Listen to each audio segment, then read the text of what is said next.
അപ്പം നമ്മളിനി നോക്കുന്നത് ടാക്സിൽ നമുക്ക് ഡയറക്റ്റ് ടാക്സ് എന്നും ഇൻഡയറക്റ്റ് ടാക്സ് എന്നും രണ്ട് കാര്യങ്ങളുണ്ട് അല്ലേ. ഡയറക്റ്റ് ടാക്സും ഉണ്ട്, ഇൻഡയറക്റ്റ് ടാക്സും ഉണ്ട്. ഇൻഡയറക്റ്റ് ടാക്സ് ഇതെന്താ നമുക്ക് ജസ്റ്റ് ഒന്ന് നോക്കാം. അപ്പം indirect tax means levied on income and activities.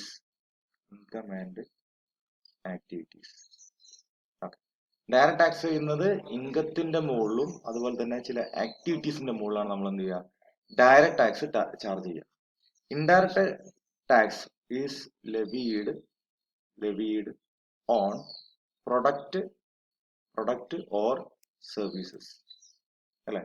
നമ്മളിപ്പോ ഒരു സ്പെക്സ് വാങ്ങുന്ന സമയത്ത് we need to pay tax. നമ്മൾ ഇതിന് എന്ത് കൊടുക്കുന്നുണ്ട്, ടാക്സ് കൊടുക്കുന്നുണ്ട് അല്ലെ. അതായത് ഇത് വിൽക്കുന്ന ഒരാളുണ്ടാവും, then there will be government, then buyer. ഇപ്പൊ ഇൻഡയറക്റ്റ് ടാക്സ് പറഞ്ഞു കഴിഞ്ഞാൽ while purchasing the specs we have to pay 100 rupees. ഇതിൽ എന്തുണ്ടാവും, ടാക്സും കൂടെ ഉണ്ടാവും അല്ലെ.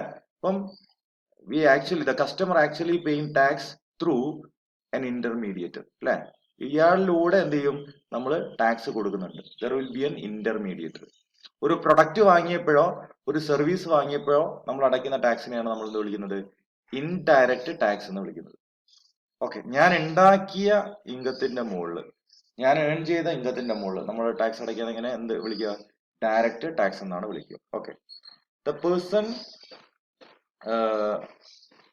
pays tax from on pocket. Okay, person pays tax from on pocket അല്ലെ. അപ്പൊ ഞാന് ഒരു സാലറീഡ് പേഴ്സൺ ആണ്, എനിക്ക് എന്ത് കിട്ടുന്നുണ്ട്, സാലറി കിട്ടുന്നുണ്ട്. ഓക്കെ, സാലറി കിട്ടുന്നുണ്ട്. ഒരു വർഷത്തിൽ എനിക്ക് 5 ലക്ഷം രൂപ സാലറി കിട്ടിയിട്ടുണ്ട്. അപ്പൊ ഇതിന്റെ മുകളിൽ ഞാൻ എന്ത് ചെയ്യണം, ടാക്സ് അടയ്ക്കണം. അത് എവിടുന്നാ പോവാ, എന്റെ പോക്കറ്റിൽ നിന്നാണ് പോവുക. ഈ വ്യക്തി എന്താ അടച്ചിട്ടുണ്ട്, ടാക്സ് അടച്ചിട്ടുണ്ട്. ഇയാളെ പോക്കറ്റിൽ നിന്നാണോ വന്നത് ടാക്സ്? അല്ല. ആരുടെ അടുത്ത് വന്നത്, കസ്റ്റമർ എടുക്കുന്നു അല്ലെ. ഇയാളെടുത്തുനിന്ന് വാങ്ങിയിട്ട് 100 രൂപ വാങ്ങിയിട്ട് ഇതിലുള്ള 2 രൂപ ടാക്സ് ആണെങ്കിൽ ആ 2 രൂപയാണ് എന്താ അടച്ചത്, ഇയാൾ ഇങ്ങോട്ട് അല്ലെ.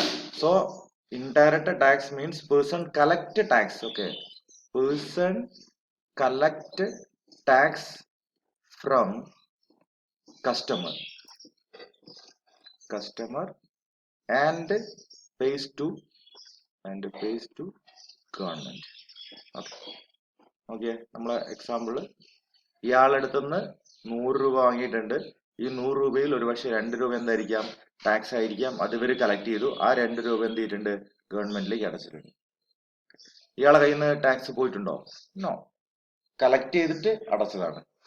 ബട്ട് ഇവിടെ നമ്മളെ സംബന്ധിച്ചോളം നമ്മൾ ഇൻകം ഏൺ ചെയ്തു, 5 ലക്ഷം രൂപ ഇൻകം ഏൺ ചെയ്തു. അതിന് നമ്മളെ പോക്കറ്റിൽ നിന്ന് ചിലപ്പോൾ 20,000 അല്ലെങ്കിൽ 10,000 രൂപ ടാക്സ് അടച്ചിട്ട് എവിടുന്നാ പോവാ, നമുക്കിത് ടാക്സ് ആയിട്ട് വേറെ ഒരാൾ തരുമോ? നോ. ഇതാണ് ഡയറക്റ്റ് ടാക്സും ഇൻഡയറക്റ്റ് ടാക്സും തമ്മിലുള്ള ഒരു ഡിഫറൻസ് എന്ന് പറയുന്നത്. ഓക്കെ, മറ്റ് difference, paid directly by person concerned. Okay, paid directly by concerned person. Okay, concerned person. ഈ വ്യക്തിയാണ് എന്ത് ചെയ്തത്, നേരിട്ട് പോയി ടാക്സ് അടച്ചത്. ഈ വ്യക്തി, കണ്ണട വാങ്ങിയ ഈ വ്യക്തിയാണോ ടാക്സ് അടച്ചത്? അല്ല, not directly. Okay, so paid by one person and recovers from other person. Okay, paid by one person and collected from other person. Mister X എന്ന് പറഞ്ഞ ആളാണ് എന്ത് പേ ചെയ്തത്, പക്ഷെങ്കിൽ ഇവിടെ കളക്ട് ചെയ്ത് ആരെടുത്താ, മിസ്റ്റർ വൈന്റെ അടുത്താണ്. വൈന്റെ അടുത്ത് എക്സ് വാങ്ങിയിട്ട് കൊടുത്താണ് അല്ലെ. ഓക്കെ, ദെൻ എക്സാമ്പിൾ പറയുകയാണെങ്കിൽ ഇൻകം ടാക്സ്. എന്താണ്, ഒരു ഡയറക്റ്റ് ടാക്സ് ആണ്. ഓക്കെ, ജി എസ് ടി എന്താണ്, ഒരു ഇൻഡയറക്റ്റ് ടാക്സ് ആണ്. നമ്മളിപ്പോ ഒരു ലാപ്ടോപ്പ് വാങ്ങിക്കഴിഞ്ഞാൽ, ഇതിന് 35,000 ആയിരിക്കും കോസ്റ്റ് എന്ന് പറയുന്നത്, പ്ലസ് GST ഉണ്ടാവും അല്ലെ. അപ്പൊ നമ്മൾ ആ പ്ലസ് GST കസ്റ്റമർ എടുത്ത് കളക്ട് ചെയ്യുന്നത്, and is collected by the businessman or business and they will pay with government. So this is regarding direct tax and indirect tax.